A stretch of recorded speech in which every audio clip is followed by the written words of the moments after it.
Hello students, I am Srikala Manoj, English teacher. Today we will learn the second chapter of your first flight of Standard 10. The second chapter is Nelson Mandela Long Walk to Freedom, written by Nelson Rolihlahla Mandela. Before we begin the chapter, I'll give you an introduction. Nelson Mandela was a very famous personality and he belongs to South Africa, which is in the southern part of Africa. Long Walk to Freedom is the name of the autobiography of Nelson Mandela. Now, what is an autobiography? The life story of a person written by the person himself is called an autobiography. Nelson Mandela wrote his life story in a book named Long Walk to Freedom, and we are only learning a short portion from this book. And he belongs to the Tambo royal family, and he was the first elected president of South Africa in the year 1994. He served prison for 27 years for the abolition of apartheid, that is, racial discrimination on the basis of the color of the skin. Means white skin versus black skin. As we all know that Mahatma Gandhi is the father of our nation, Nelson Mandela is also known as the father of nation in South Africa. Now let me enter into the chapter. 10th May dawned bright and clear. For the past few days, I had been pleasantly besieged by dignitaries and world leaders who were coming to pay their respects before the inauguration. The inauguration would be the largest gathering ever of international leaders on South African soil. So, 10th day 1994 was a pleasant day for Nelson Mandela because he was very positive for the forthcoming event. And he swears as the first president of South Africa on 10th May 1994. And many days before, he was besieged. Besieged means to be surrounded closely. He was surrounded by dignitaries to congratulate him, and he had a gathering of international leaders. This was for the first time in the history of South Africa. The ceremonies took place in the lovely sandstone amphitheatre formed by the Union Buildings in Pretoria. For decades, this had been the seat of white supremacy, and now it was the site of a rainbow gathering of different colors and nations for the installation of South Africa's first democratic non-racial government. So here, the inauguration took place in the amphitheatre formed by the Union Building in Pretoria City. Amphitheatre means that is an open roof theatre with many rows of seats rising in steps. So for many decades, for 10 years, that's a very long period, the place was only for the white supremacy. Supremacy means the authority. The place was only for the white people, but on 10th May, it was the site of a rainbow gathering of different countries for the swearing ceremony. On that lovely autumn day, I was accompanied by my daughter Zenani. On the podium, Mr. de Klerk was first sworn in as the second deputy president. Then Thabo Mbeki was sworn in as first deputy president. When it was my turn, I pledged to obey and uphold the constitution and to devote myself to the well-being of the republic and its people. So what happened? On the lovely autumn day, he was accompanied by his daughter Senani. I just want to make you clear, why did he say as lovely autumn day? Because as South Africa is in the southern hemisphere, month of May falls in the autumn season. So 10th May is an autumn day. So what happened? The swearing ceremony took place in the lovely sandstone amphitheatre in Pretoria City, and the ceremony started with Mr. de Klerk, who sworn first as the second deputy president. Next was Thabo Mbeki as first deputy president.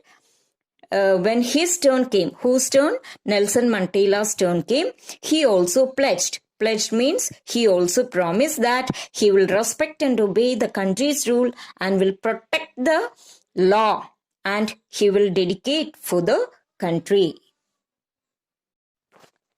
To the assembled guests and the watching world, I said, who is this I? Nelson Mandela. Today, all of us do, by our presence here, confer glory and hope to newborn liberty. Out of the experience of an extraordinary human disaster that lasted too long, must be born a society of which all humanity will be proud. So here he said that all people were very happy of the new society, and South Africa got freedom from apartheid. And he also says that during this period there was a racial segregation based on color, and the blacks suffered a lot, and they were not at all allowed to demand freedom or any right. And he also says that when apartheid was abolished, the whole world was happy and there was no restriction at all.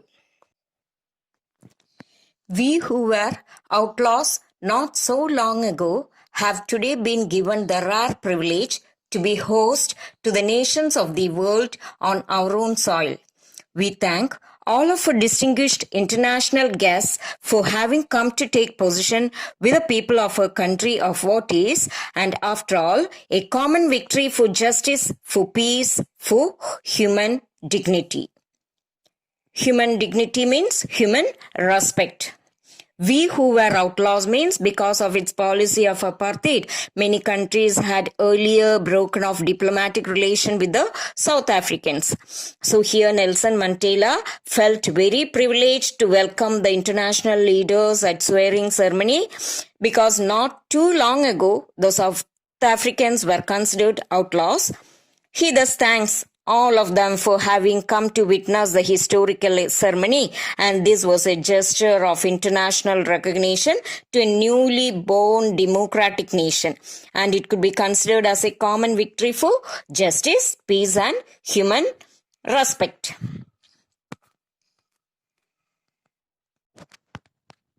We have at last achieved our political emancipation. We pledge ourselves to liberate all our people from the continuing bondage of poverty, deprivation, suffering, gender, and other discrimination. Never, never, and never again shall it be that this beautiful land will again experience the oppression of one by another. The sun shall never set on so glorious a human achievement. Let freedom reign. God bless Africa. So here, emancipation means freedom from restriction. So here again Nelson Mandela promised, took an oath that he will liberate all the people from poverty, deprivation, suffering, gender and other discrimination. And he also addressed those that rainbow gathering with a zest that never and never again should it be that the beautiful land would experience the oppression of one by another. He also wished that freedom in Africa should reign, and he also said, in this beautiful land, sun shall never set again, and all the people are equal of justice, peace, and that is why he said, freedom reign. A few moments later, we all lifted our eyes in awe as a spectacular array of South African jets, helicopters and troop carriers rode in perfect formation over the Union buildings. It was not only the display of pinpoint precision and military force, but a demonstration of the military's loyalty to democracy, to a new government that had been freely and fairly elected. So what is spectacular array? An impressive display, very colorful and attractive. Awe means surprise. Okay, then precision, accuracy. So what happened is, just after the newly elected president's address to the audience, an impressive arrangement of fighter jets, helicopter and soldier transporters raised everyone's head up in the sky. And what did it symbolize? It symbolized perfection as well as military's respect and obedience to the free country. Is that clear? So, it symbolizes perfection as well as the military's respect and obedience towards this free country. Only moments before, the highest generals of the South African Defence Force and Police, their chests bedecked with ribbons and medals from days gone by, saluted me and pledged their loyalty. I was not unmindful of the fact that not so many years before, they would not have saluted but arrested me. Finally, a chevron of Impala jets left a smoke trail of the black, red, green, blue, and gold of the new South African flag. So, what is pledge? Pledge means promised. Not unmindful means conscious of or aware of. Chevron, it's a zigzag pattern, a pattern in the shape of V. Okay, so what happened? The high commanders who have won medals for their bravery also saluted and promised their loyalty. So Nelson Mandela says that these commanders who were now saluting him would have arrested him under the previous rule as during the oppressive white people, and he was considered to be a criminal. Okay, the air show finally ended by making off the South African flag in the sky from smoke beneath the jets. The day was symbolized for me by the playing of our two national anthems and the vision of white singing Kosi Sikelel, Africa, and the black singing Easter, the old anthem of the Republic. Although that day neither group knew the lyrics of the anthem they once despised, they would soon know the words by heart. Here despise means had a very low opinion of. So Nelson Mandela remembers the day as the playing of the two national anthems of the country, one of the whites and other that of the blacks. And what happened? On that day, no one knew the lyrics or the wordings of the national anthem of the blacks. But Nelson Mandela was confident that everyone would soon learn this anthem that they once hated. On the day of the inauguration, I was overwhelmed with a sense of history. In the first decade of the 20th century, a few years later, the bitter Anglo-Boer War and before my own birth, the white-skinned peoples of South Africa patched up their differences and erected a system of racial domination against the dark-skinned peoples of their own land. The structure they created formed the basis of one of the harshest and most inhumane society the world has ever known. Now, in the last decade of the 20th century and my own 8th decade as a man, that system had been overturned forever and replaced by one that recognized the rights and freedoms of all peoples, regardless of the color of their skin. So, Anglo-Boer War means war between the English people and the Africans. Here, overwhelmed means have a strong emotional effect. Erected means build or construct. Racial domination, when people of one race have power over another race. Inhumane mean cruel or brutal. Overturned, reverse. So, here, on the day of the inaugural ceremony, the author was remembering the days of the past. Nelson Mandela was remembering the days of the past when this whole system of apartheid emerged and finally it resulted in equality of dark-skinned people. And what happened then? As a result of the world's most brutal and inhumane society was born, and this began before Mandela was born, and it created an atmosphere of cruelty and injustice for the black people. What happened in this 20th century? In the final decade of the 20th century, that is from 1990 to 1994. This previous system had been reversed and it was replaced by one which recognized rights and freedom. Freedom for whom? For all people, irrespective of their color, caste, gender, and age. That day had come about through the unimaginable sacrifices of thousands of my people. People whose suffering and courage can never be counted or repaid. I felt that day, as I have on so many other days, that I was simply the sum of all those African patriots who had gone before me. That long and noble line ended and now began again with me. I was pained that I was not able to thank them and that they were not able to see what their sacrifices had wrought. Unimaginable means difficult to imagine. Okay, patriots means a person who loves his country or the one who fights for his country. Okay, wrote, that is done or achieved. This is an old-fashioned formal word. Now, this equal and free country was a result of sacrifices of countless other men and women who have fought all their lives for this day. Here, Mandela wishes if he could thank them all, but what happens? Unfortunately, they didn't live to see the result of their courage. Here, Mandela feels very sad for this. And now he has gathered all his courage and power from all those people and thus wishes to make them proud. The policy of apartheid created a deep and lasting wound in my country and my people.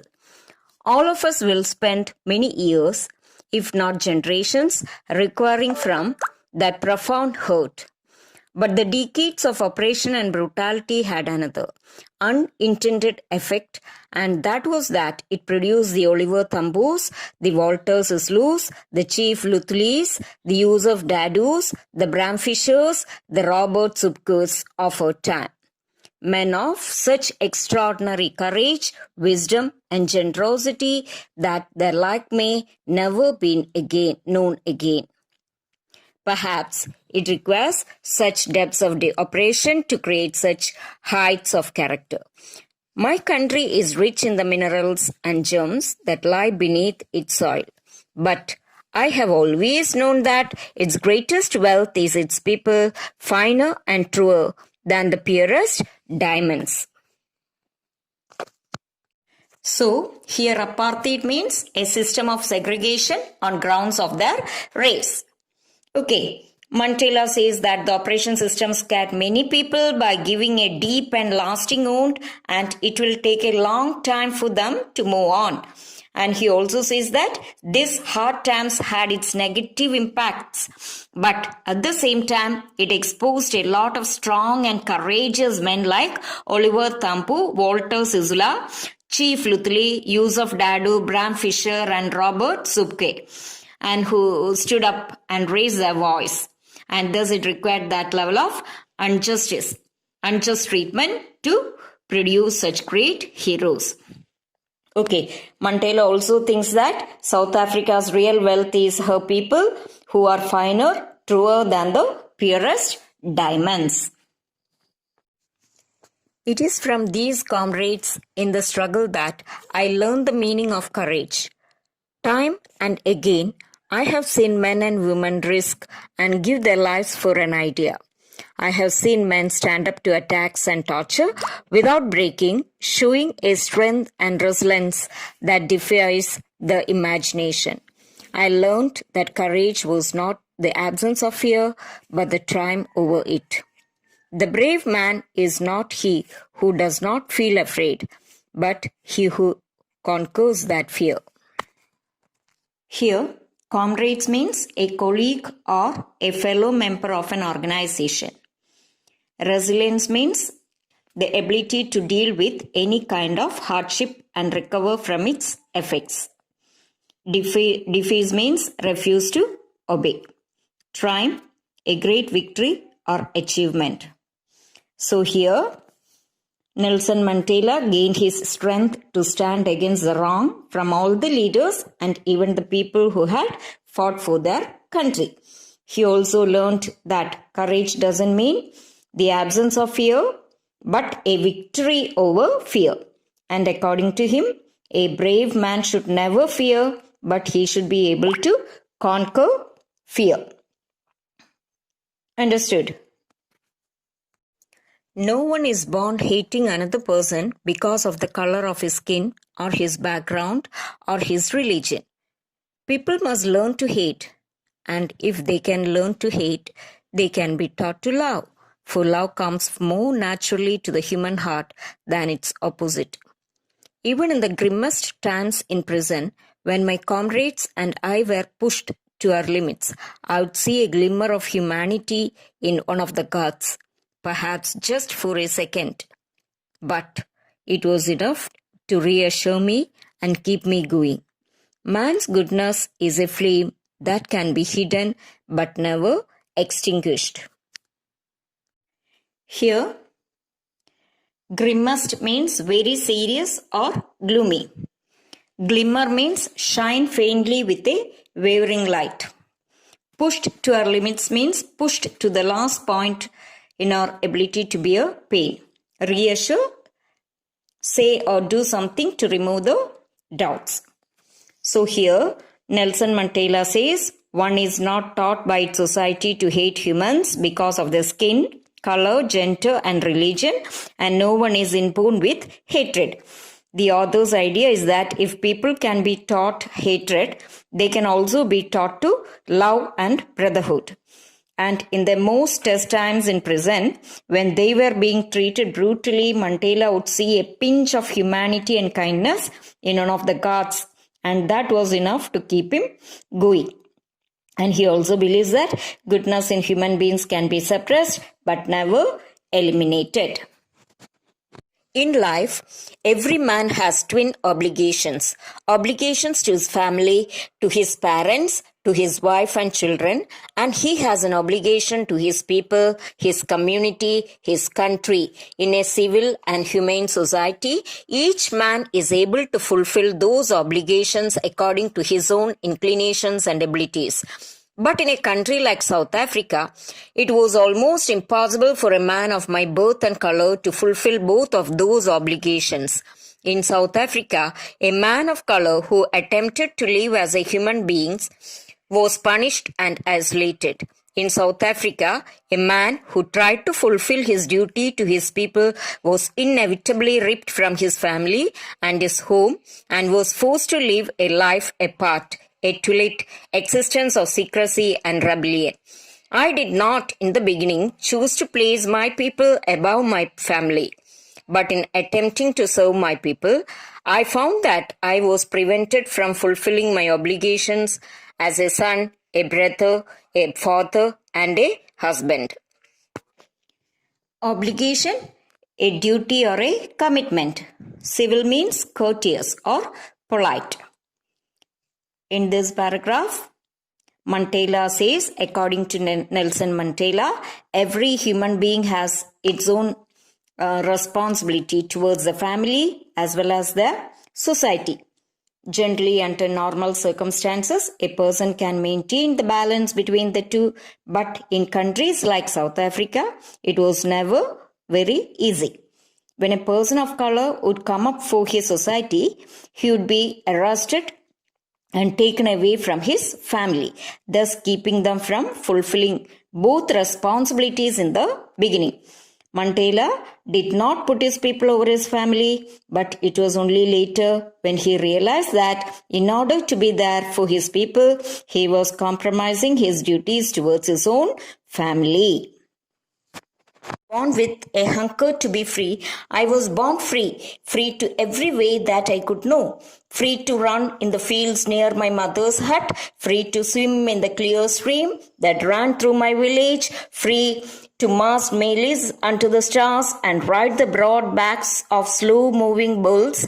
As long as I obeyed my father and abided by the customs of my tribe, I was not troubled by the laws of man or God.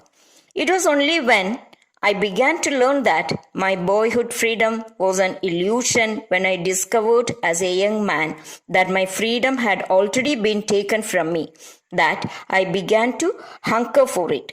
At first, As a student, I wanted freedom only for myself, the transitory freedoms of being able to stay out at night, read when I pleased, and go where I chose. Later, as a young man in Johannesburg, I yearned for the basic and honorable freedoms of achieving my potential, of earning my keep, of marrying and having a family, the freedom not to be obstructed in a lawful life. So in this paragraph, illusion means something that appears to be real but is not. Transitory, not permanent. Here Nelson Mandela did not have the plan to stand against the apartheid system early in his life, and he lived his childhood like any other normal child in South Africa. He only had to follow the rules set up by his father or the customs of his tribe. And as soon as he grew up, he began to learn the facts as to how people of color are treated. So he decided to stand against it. Okay, he had this urge for freedom from inside earlier itself, just for himself, that is, staying out at night, etc. And later for having a basic life, not just for himself, but for everyone. So what happened in Johannesburg? His life, he was struggling for having a peaceful marriage, family, and basic amenities which everyone has access to where law and order exist. But then I slowly saw that not only was I not free, but my brothers and sisters were not free. I saw that it was not just my freedom that was curtailed, but the freedom of everyone who looked like I did. That is when I joined the African National Congress, and that is when the hunger for my own freedom became the greater hunger for the freedom of my people.